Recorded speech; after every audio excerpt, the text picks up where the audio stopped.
පුණ්‍යවන්ත සිංහල අවුරුදු උදාවේදී විදර්ශනාමය පුණ්‍ය සිතින් අපි අපිට ආශිර්වාද කර ගනිමු. පින්වත, ධර්මයෝමයි වඩවල දෙන්නේ.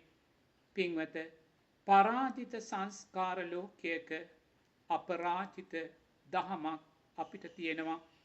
පින්වත, උතුම් තෙරුවන් සරණින් සියලු දෙවියන්ගේ ආශිර්වාදයෙන් ජයශ්‍රී මහා බෝසමිඳුන්ගේ සන්නමාලී මහා සෑ සමුදුන්ගේ ශ්‍රී දන්තධාතුන් වහන්සේගේ අනන්ත බුදුගුණ බලයෙන් මේ උතුම් විදර්ශනාමය ධර්මදානමය කුසල් ශක්තියෙන් අති ගෞරවනීය උත්තරීතර මහානායක ස්වාමින් වහන්සේලා ඇතුළු සියලුම ගෞරවනීය මහා සංඝරත්නයටත් පින්වත් රටවාසී සියලුම පින්වත් ජනතාවටත් ඒ වගේම මේ උතුම් ධර්මදානය සමාජගත කරන දිවයින පුවත්පත් ආයතනයේ පින්වත් සභාපතිතුමන්, එම පින්වත් නෝන මහත්මිය, එම පින්වත් දියණිය, ඒ වගේම දිවයින කර්තෘ මණ්ඩලයේ සියලුම පින්වතුන්ලා සහ කාර්ය මණ්ඩලයේ සියලුම පින්වතුන්ලාටත් ලැබුවා වූ පුණ්‍යවන්ත සිංහල අලුත් අවුරුද්ද නිදුක් නිරෝගී සුවපත් භාවය, දීර්ඝායුෂ, ධර්මයේ අර්ථයන් වැඩෙන, යහපත් පැතුම් ප්‍රාර්ථනා ඉටු වෙන සුබම සුබ සිංහල අලුත් අවුරුදු මංගල්‍යයක් වේවායයි විදර්ශනාමය මෙසිතින් භික්ෂුව ආශිර්වාද කරනවා.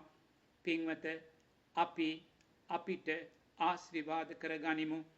පින්වත, පුණ්‍යවන්ත සිංහල අලුත් අවුරුද්දේ ඔබ නැකතට කැවුම් කිරිබත් අනුභව කරනකොට කරුණාකර මහා සංඝරත්නය වන අපිව අමතක කරන්න එපා. පින්වත, ඔබ දන්නවද මහා සංඝරත්නය සිහිපත් කොටගන්නේ කොහොමද කියලා?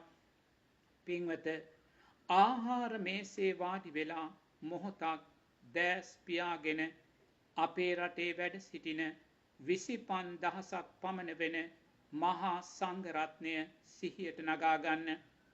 එම සියලුම ගෞරවනීය ස්වාමින් වහන්සේලාව අට්ටික සංඥාවක් කොට දකින්න, ඇටසැකිලි කොට දකින්න. දැන් ඔබට ඇටසැකිලි 25,000ක් පමණ අරමුණු වෙන්න ඕනේ. එම සෑම ඇටසැකිල්ලක්ම කැඩිලා, පිඳිලා, විසිරිලා මහ පොළවට පස් වෙන හැටි නුවණින් දකින්න. එම ඇටසැකිලිත් මහ පොළවේ පසත් එකම ස්වභාවයේ සතර මහා ධාතුවක් බව නුවණින් දකින්න. පින්වත, පුණ්‍යවන්ත මංගල්‍යයක් උදාවේදී කැවුම් කිරිබත් රස ඔබේ ජීවිතයට දෙනවා වගේම ඔබේ අධ්‍යාත්මයට විදර්ශනා ප්‍රඥාවේ නික්ලේශී රසයත් ලබා දෙන්න. තෙරුවන් සරණයි. ඔබ සැමට ලස්සන සිංහල සුබ අලුත් අවුරුදු මංගල්‍යයක්ම වේවා. තෙරුවන් සරණයි.